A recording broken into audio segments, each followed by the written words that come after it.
মুখ্যমন্ত্রীর সঙ্গে বৈঠকের লাইভ সম্প্রচার করতে হবে। এবার বৈঠকের শর্ত বেঁধে দিয়েছেন আন্দোলনকারী জুনিয়র চিকিৎসকরা।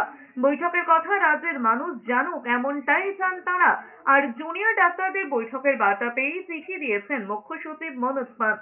ডাক্তারদের পাঠানো ইমেল গ্রহণ করা হয়েছে সে কথা জানিয়ে আন্দোলনকারী ডাক্তারদের সন্ধ্যে 6টায় 12 থেকে 15 জন প্রতিনিধিকে মুখ্যমন্ত্রীর সঙ্গে বৈঠকে বসার জন্য রাজ্য সচিবালয় নবান্নে আসার কথা বলা হয়েছে। পাশাপাশি চিঠিতে সুপ্রিম কোর্টের নির্দেশ উল্লেখ করে কাজে ফেরার কথাও বলা হয়েছে।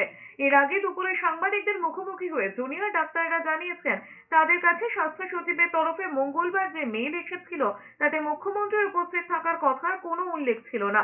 বিভ্রান্ত দূর করতে আন্দোলনকারী চিকিৎসকদের তরফে ভোর 3:50 মুখ্যমন্ত্রীকে ইমেল করা হয়েছিল। ওই মেলে মুখ্যমন্ত্রীকে তাদের দাবিগুলো জানানো হয়েছে। একই সঙ্গে স্বাস্থ্য সচিবের পাঠানো মেইলে শুধু স্যার লেখা ছিল, তা নিয়েও আপত্তি তুলেছেন জুনিয়র ডাক্তাররা। তাদের দাবি, এই আন্দোলনে প্রচুর সংখ্যক মহিলা চিকিৎসকরা রয়েছেন, শুধু স্যার লিখে তাদেরকে অপমান করা হয়েছে দাবি করেছেন আন্দোলনকারীরা। The whole state of West Bengal is eagerly waiting for this meeting.